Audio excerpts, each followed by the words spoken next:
The marks on my skin, the cuts on my wrist, these demons, you don't see it. Every step that I take can't bear all this weight. These demons, you don't see it. You'll only see me smile through the pain. I dance through the rain. I stumble every mile, but you'll only see me smile. I smile through the pain. I dance through the rain. I stumble every mile, but you'll only see me smile. I smile through the pain. I've danced through the rain. I've stumbled every mile, and I see what's behind the smile.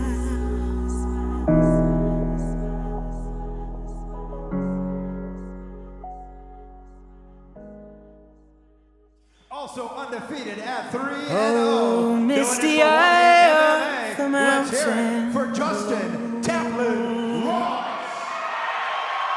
Keep careful watch of my brother's soul. I love this guy. He's got so much And character. should He's this so sky good through be and filled through. with fire and smoke, Shogun, the Shogun of Harlem, coming out here. keep watching This over man is giant, June.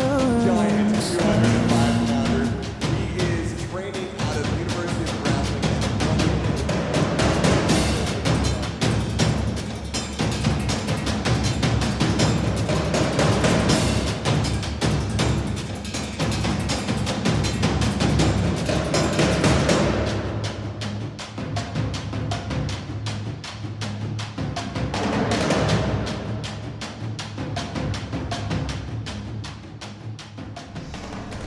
Hey young world, it's Justin Taplin-Ross.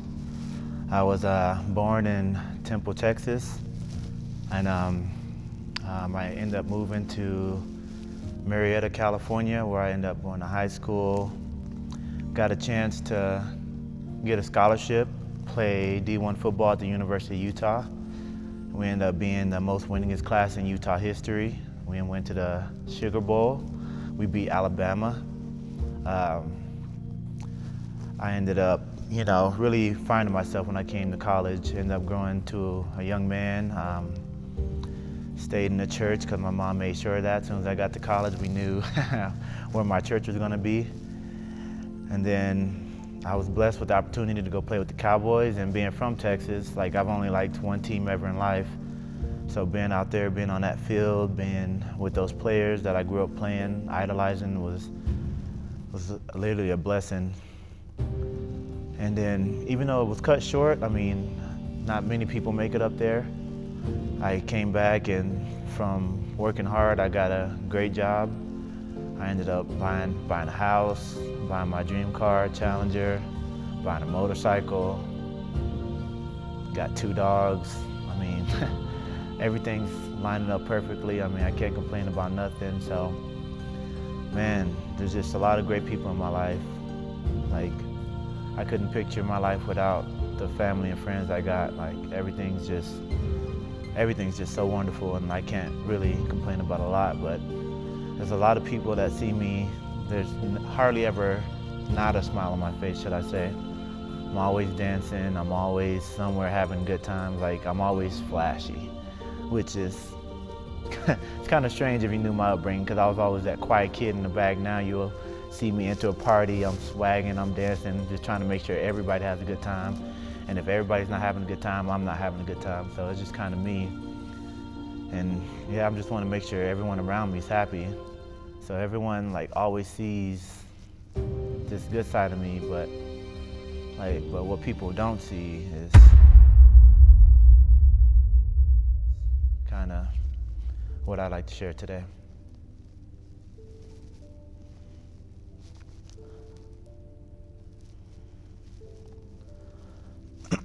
So,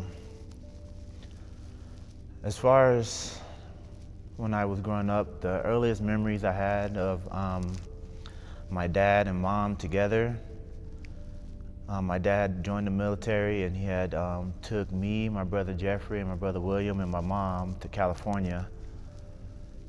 And the only memories I have of my dad from that early on was just all the arguments that my parents went through. And that's as far as I knew of my dad. I mean, I'm sure he came back here and there, but my mom pretty much raised us, and we grew up with men coming in and out the house. And one of the most influential parts in my life was actually when my mom decided to start fighting back. And seeing my mom fight back was, man, that was everything. So she was teaching us off the back, like, we all we got. We gotta watch out for each other, protect each other. And the second biggest thing that's ever changed my life came when me and my brother Jeffrey and my brother William, we were all taking a bath together. We were all just, typical day, we were all just having fun in the bath, taking turns, seeing who can hold each other's breath under water the longest. And then my mom told us to get out because lunch was ready, and we had the kids' cuisine, and me and my older brother hopped out quick because we wanted to pick the one with the best dessert, and my little brother stayed in. And then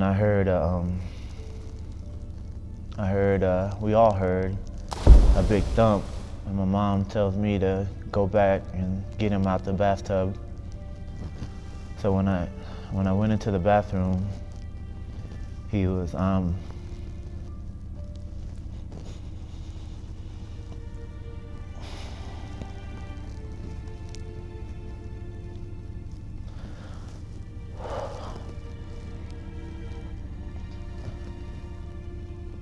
when I went into the bathroom, he was underwater.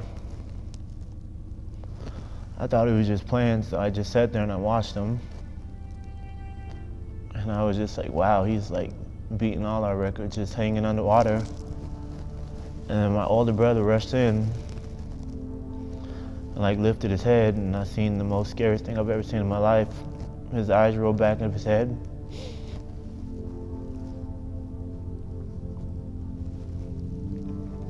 And all that water rushing out of my little brother's mouth.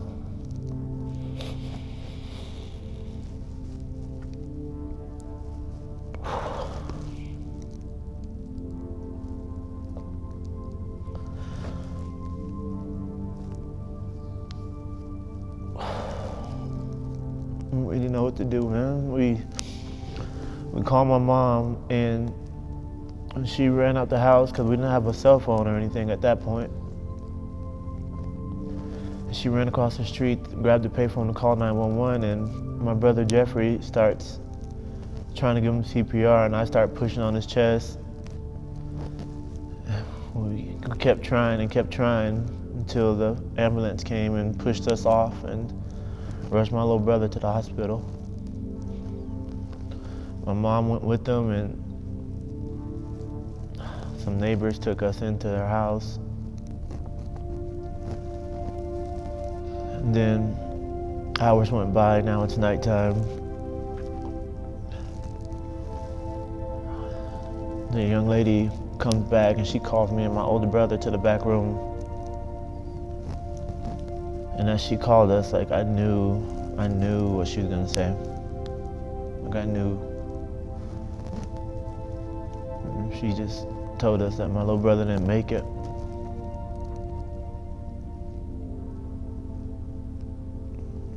Couldn't believe it, man. There's so much I wanted to tell him, and that whole day I was being mean to him, hitting him, pushing him around.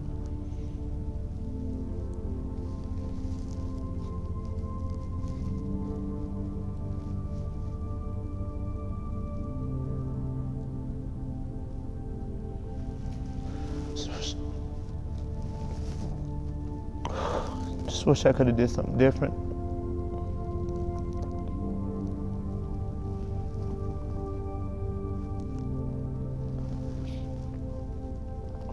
But because my brother died in my mom's custody, the cops came put all of us in the back of the car. They put me and my sister Tyresha in the car together and rushed us off to the police station.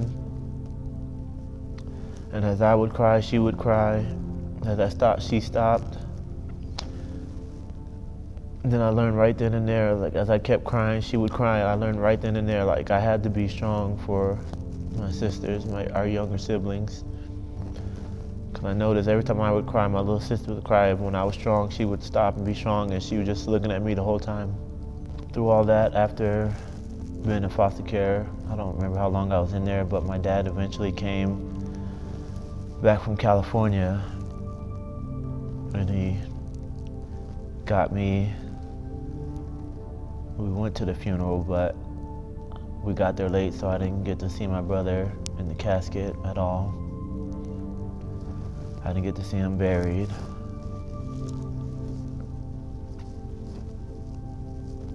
And then he took me and actually my older brother to California. And out there, we angry with leaving our mom, losing our brother, being away from our sisters, we quickly joined a gang out there. After the court hearing, my brother ended up going back home to Texas because we had different dads. I mean, my dad wasn't his dad, even though he played the role for a little bit. And then for some reason, I chose to stay, and to this day, I can't remember why, because I loved my mom, I loved my family, but I think God had other plans for me. And I remember my parents taking me to therapy as a kid. So it took me a while to find my niche in life. Like, I was good in school, but I had all this anger. It wasn't until I found Christ. I found Christ, it was on the Easter Sunday. Like, I wasn't even sitting with my parents. My dad was, I believe, in the choir, the men's choir, and my mom was just down sitting in the pew. We was actually in the balcony playing with other kids. And then the pastor started preaching, and it was a word I needed to hear. I just remember just being locked in, just every word he was saying was just meant for me. Then at the end of church, when he asked who wants to come forward and accept Christ, I mean, you got to picture, this is a big church, Bayview Baptist Church, San Diego, California. Pastor Winters was preaching. I get up, and I'm a quiet kid. I'm shy. I would never walk down this aisle of this church. I would never, especially speak in front of this church. But I got up, I walked down the back stairs. I remember just walking and shaking as I'm walking downstairs. Then I walk through this big door, and there's hundreds and hundreds of people just turned looking at me. And I'm just walking down, and I get down there, and I'm talking to the pastor in front of the whole church. And my parents didn't even know. My dad's in the choir. I don't think he saw me walk down. But then when they said my name, I just remember my stepmom whipping her head around and looking at me. But I went through it with the process. I got baptized like a week or two later, and I completely changed my life for the better. I didn't curse. I wasn't in gangs anymore. And then following that, I got into sports, so heavy, and dancing. I realized I was good at dancing, basketball, football, track, soccer. I mean, I just had a knack for sports in general. And I took to it heavily. Like, super competitive, didn't like to lose. It just was for the first time, like I had something I'm good at, something I get picked on for. And through sports, I stuck with it through junior high, high school. And I was lucky and blessed enough to get a scholarship to come play at the University of Utah. But it took a lot of positive people in my life, because growing up in my household, my dad and me did not have the best relationship.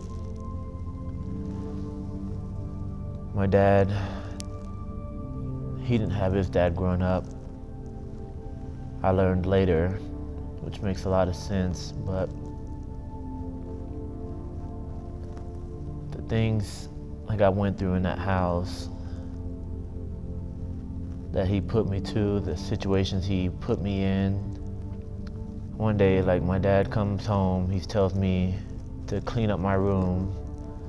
So I go cleaning up my room. After I clean my room, I take everything out my book bag, I go to organize it. And I put all my papers on the ground. I'm organizing my math, spelling, and just getting everything ordered. And I go to the bathroom. Then I get done in the bathroom, I open the door, and he has me cornered in the bathroom. He's like, "Didn't I tell you to clean your room?" And I'm just like, "Yeah." And then he like just hits me in the chest, and I'm just like, "What is that for?" He's like, "Didn't I tell you to clean your room?" I said, "Yeah." And then he hits me in my chest again, and I just put my head down at this point. Then he hits me again, and I'm just crying. I'm just like what can I do? Like, dude, I'm a I'm a good kid. Like, I'm doing exactly what you told me to do. Like, but he always worked hard. He always provided. But with the way he would treat me, it left me one day after the day he hit me over and over. At night, I was just so hurt and torn that I ended up going downstairs and grabbing a knife. And their door to their room was kind of left open, and I kind of nudged it open. And I army crawled into their room with the knife until I got to the side of their bed, and then I stood up. And I was just looking over him, wanting to end his life.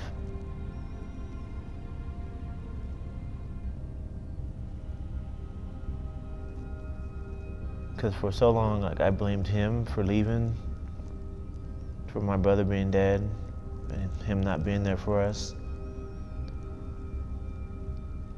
I blamed him for just me in general not being happy in the place I was, just not treating me like a son. And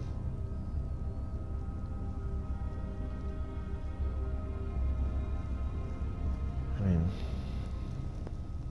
but I believe God intervened once more, and I backed out, crawled back out of the room, put the knife back up.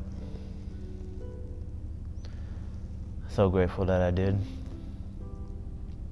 I come from a place where people barely finish high school to now I have all these opportunities. And I know I wouldn't have had these opportunities had I not chosen to stay in California with my dad. Leaving Texas was that I left my brother, I left my sister, I left my mom, and that relationship with them used to be so close, kind of got broken. I remember when my mom she lost something, or something ended up missing. And then she came to me and she was like, "I know it was you, my kids wouldn't steal from me or take that." I just remember that.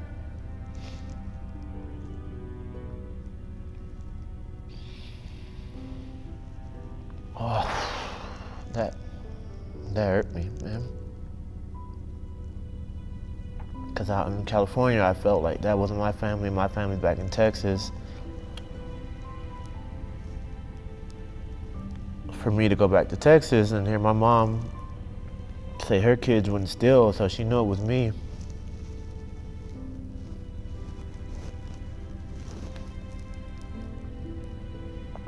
I just remember going in the room and getting in the closet, and the closet didn't lock, but it had enough room where I can hold my hands underneath the door and kept it shut. When I went back to California, then I kind of didn't know where was my home. And it hurt me that I also left my brother, my older brother, to take care of my 3 little sisters and take care of my mom, and I was away out here in college, getting to travel, getting to do all this stuff while he's at home taking care of them and going through all the drama. I got a call from the Dallas Cowboys, and I'm just like, are you kidding?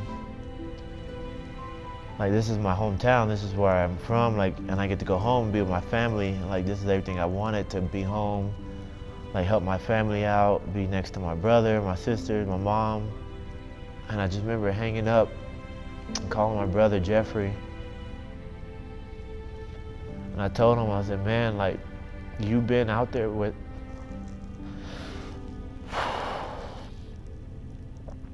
I think you've been out there with our sisters, our mom, and I'm coming, bro. Like, things are gonna get better, bro, I'm coming. Like, we don't have to struggle no more.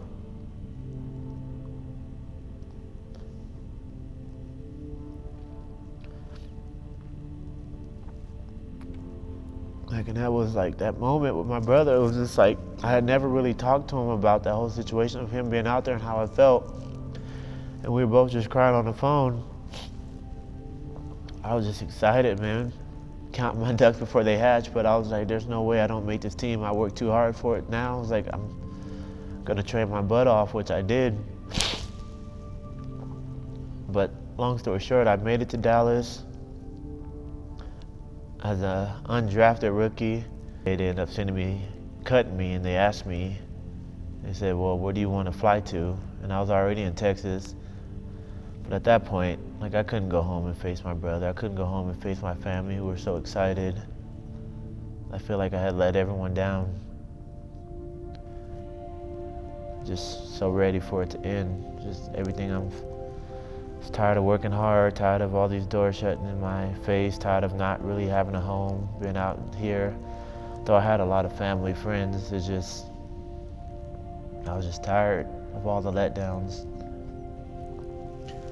I remember times just where I would call my white mom, as I call her, Angelina Kinzer, crying on the side of the highway because I can barely breathe, because I just feel like I'm gonna lose everything. I'm gonna lose my house, my car, and then I'll have nowhere to go. And to this day, like, I'll still have those days where it just consumes me. Like, I can't eat, I stay in bed, I just can't move, just paralyzed.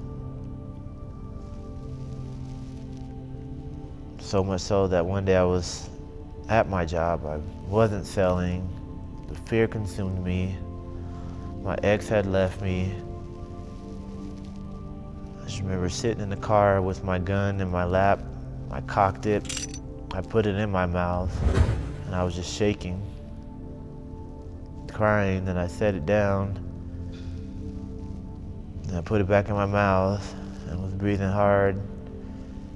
I just remember I was holding on the trigger, but like I was shaking too much.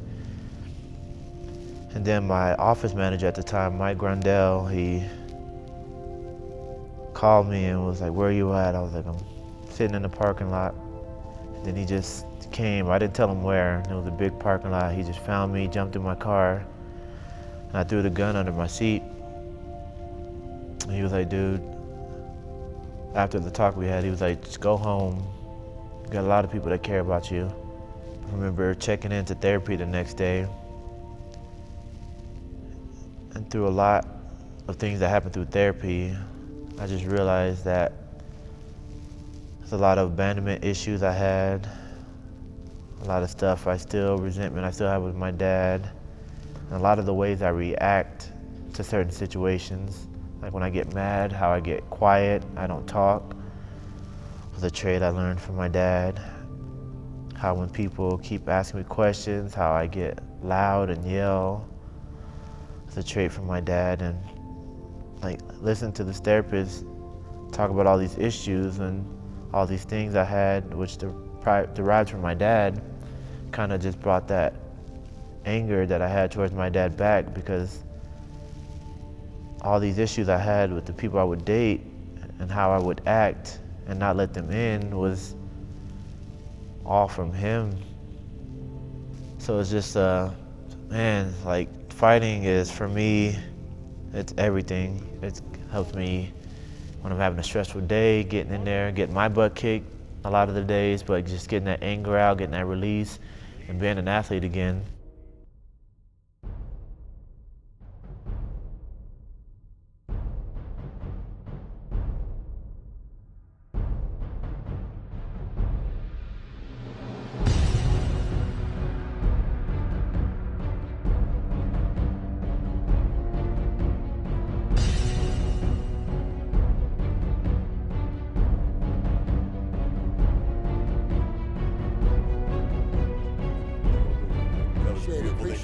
All right, let's see what his opponent looks like.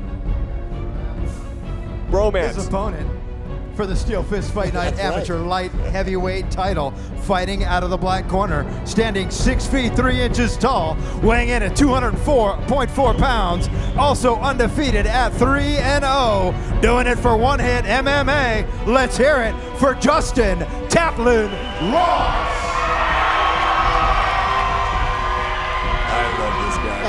He's got so much character. He is a showman through and through. Show enough.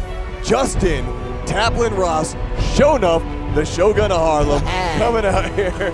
This man is a giant 205-pounder. He is training out of University of Grappling and One Hit MMA. He used to play for the Utah Utes. Yep. He was a free safety. Uh-huh. And what else do we know about this guy, Ryan? I've seen this guy spar many, many times. Extremely athletic, quite the showman, as everybody can see. Yes. Which for me, I enjoy. You know, he brings it out. He comes with confidence. Now, as far as Justin, shown up, coming out here, what does he say it means to be fighting for Steel Fist and to fight for the belt? Well, you know, it means everything to fight for Steel Fist. First place that he saw his live MMA fight. So, I mean, it's kind of one of those things where Steel Fist has been around for a while, guys. We've had some longevity, you know, and there's a reason for it. People get into the game because they come to a show and they just want to be that guy. After, you know, football stuff, he went from being a spectator to being a fighter, and now he's fighting for the belt, the vacant amateur light heavyweight title. Yeah, and he is. He's training down there at University of Grappling in Montreal. You know, he's getting great training down there. I know he's putting in a lot of work. I know he's a part of the team, which is Yeah, I was talking with Mark about him earlier, and he was like, yeah, no, he threw me with my feet over my head the other day. He's like, no one takes me down like that. Show enough, though. Yeah, show enough did. All right, if you're just tuning in, nice movement. This is the Amateur Light Heavyweight Championship for Steel Fist. Colton Hildebrand in the red corner with the black and green trunks, and Justin Taplin-Ross knocked down really. He got clipped, and now in a choke. And he's going to be put to the test. I can't see where he's at. I can't see where it's at. I can't either. I can't see, but he does have that right hand working on the arm around the elbow. He's starting to pressure up. I can't really tell how much it's on and what the angle looks like. Maybe Ryan can get a better angle. I'm doing everything I can, walking around pillars and everything to see. It definitely can tell you that Colton Hildebrand is squeezing for dear life on that choke. We got Justin punching. That's a good sign for him, at least. Yes, he's still in it right now.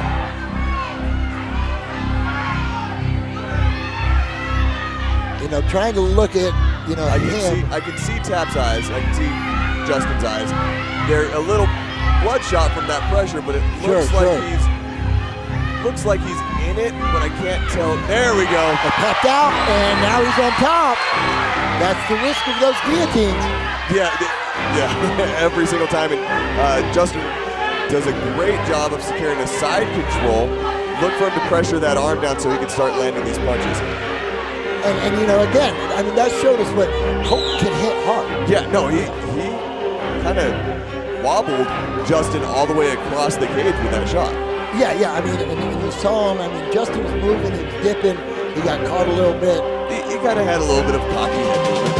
And gets clipped, goes down. He's not being too cocky right now. He's being very intelligent in his fight plan. Well, he slowed it down a little bit, got caught, had to slow down, got out. Now we're thinking, all right, we're working on this. And he's back on, he's in a good spot. Did a great job, decided to go to his feet, stayed in a dominant position, tossed the legs over, got the knee on chest. He's in a great position right now. He is. I mean, and he's working really well to stay at that angle too, which is what I like. And those body shots are loud right now. I can't see the side So he's covering up. It looks like it might be over, ladies and gentlemen. And Dave's leading in really close on this, and I would not be surprised. There we go. There we go, ladies and gentlemen. Referee stop. Show enough. Show enough. Show enough. He's going to get his suspension for that. For climbing? Yep. He'll be okay with that. I know, it'll probably be 3 months. You think they'll give him 3 months for that? Yep. I believe last time one of the guys got 3 months for it. But you know what? It's worth it because you looked awesome up there. Yeah, and you know what? You might not get another fight in for 3 months anyway. Right? Not when you look that impressive. You're not Right? going to find a lot of guys that want to get in the cage. Way to go, Justin Taplin-Ross, getting the vacated 205-pound amateur light heavyweight championship for Still Fist.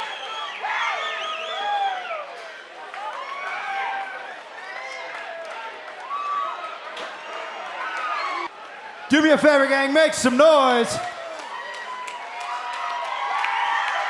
Your winner, 2 minutes and 31 seconds into round number 1. Ref stoppage due to strikes. The new Steel Fist Fight Night amateur lightweight champion out of the black corner, Justin Taplin-Ross.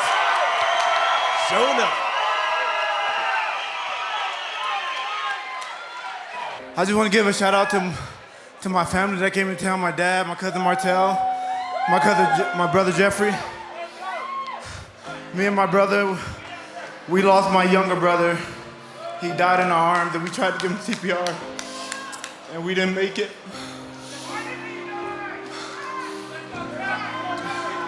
My younger brother drowned and me and my brother couldn't save him. And I haven't really talked to my brother since we've been separated. And he flew into town for this fight and it means the world to me. I just want to say I love you, bro.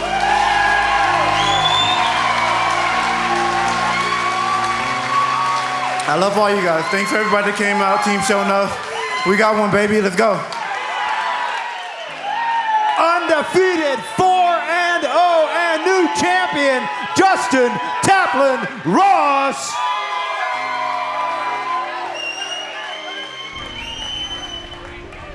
There's a lot to smile for. This I'll is the just say worst that. part of the night, Justin. You got to smile big with the I got some good people here. I got my boy JD, Inglewood Films. We're doing big things, trying to all help each other up. I'm trying to make it through fighting, acting, modeling. He's trying to produce. Got my boy Tua, awesome screenwriter. I got my friends starting barbershops. I got my friends starting clothing lines. I got a whole good team that we're trying to help each other, man. And it's powerful. That's one thing I'm happy I stayed in Utah for. I got my family out here, the Kinsers. I got a beautiful girlfriend by my side finally, and she's everything to me because I know I get in my head a lot. And I've pushed so many people away. A lot of times, even when the anger is not directed towards them, it's just me thinking. And I can't. Sometimes I just can't think. There's just too much in my head going on at once. I'm always in the future. I'm always planning, I'm always thinking. I have so many ideas. Sometimes I just need to just kind of stick with it. That's why with this fighting thing, man, I just gotta, no matter what, just stick with this one constant. And with her, stick with her. Just take it one day at a time, man. Got a lot to live for. Got a lot to smile for. My brother's my biggest reason for smiling. He's not here to smile, so I gotta do it for him. So every day you see me, you see what's happy in me, you see my brother. You see the God in me, and I'm gonna keep smiling, man. Keep doing me. I smile through the pain.